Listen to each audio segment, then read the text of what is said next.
Hi, Bethel. Sometimes, actually, I should say all of the times, when I preach a message, or this is true of Pastor Chris, if he preaches a message, we give the message, and yet we feel like, as a movie producer would say, we have to leave a lot on the cutting room floor. And it's not that those things are unimportant, it's just that you can't fit them all in the space of a 20 or 25-minute sermon.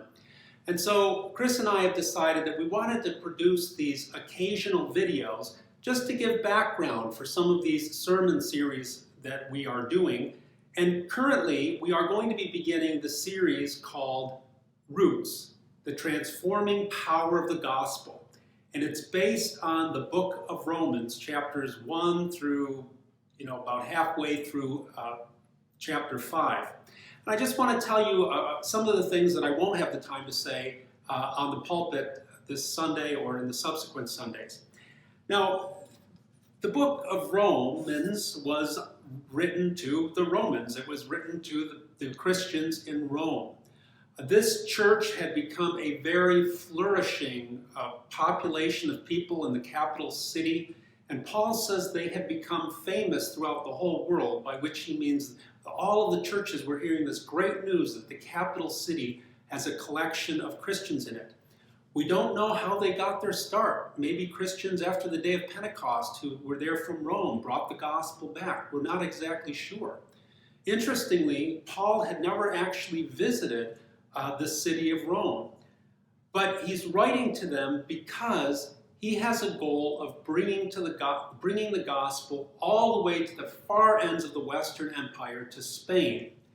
And he wants to stop off in Rome, meet this wonderful congregation of people gathered in that city who had come to Christ, and then he's hoping they could help him on his way. Probably he's writing from the city of Corinth, and we know this because he says he passes along greetings from Gaius and Erastus and Phoebe, people who were situated right in Corinth. And this is how we have to deduce what's going on in the background.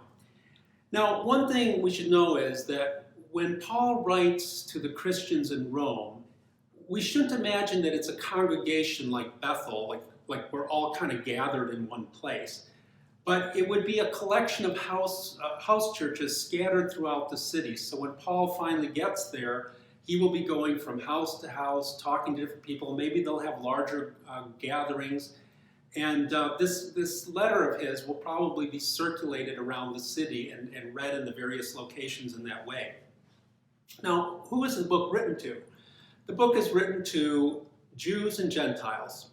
You know, very often the way the gospel spread was Paul or another of the apostles would go to a synagogue and they'd begin to talk and share the good news. And there were Jewish people and there were God-fearing Gentile people. And this news became incredibly good news for the Gentile world, that they were being granted full inclusion with the people of God in the church of God. And they didn't need to be circumcised, and they didn't need to follow the laws. And Gentiles met this with such joy. And so the indications are that the churches in Rome were more Gentile than Jew. Go to chapters 14 and 15, and you could read about the friction that this caused, and read it with that background in mind, and it'll be very interesting to you. Now, what was Romans all about? You can summarize it in one word, 2 words, the gospel, or gospel if you want to do it in one word.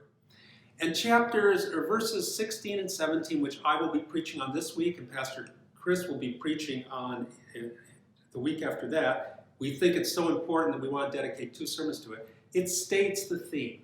Paul says, I am not ashamed of the gospel of Christ, for it is the power of God for salvation to everyone who believes, to the Jew first and also to the Greek. And then verse 17, for in it the righteousness of God is revealed from faith to faith. Just as it is written, the righteous person shall live by faith. Paul wants to lay out for these people whom he's going to visit the gospel. It's the most systematic laying out of the gospel that we have in the Bible. And he unfolds it first by explaining exactly what it was, why we need it, how Jesus died, and how he can save us. Then he goes on to talk about the freedom that we have in Jesus. Then he talks about the worldwide scope of the gospel. And then finally, he applies it to our lives. Preachers have spent massive amounts of time preaching through this, years at a time. It's so dense. Martin Luther was saved by this book. John Wesley was saved by this book.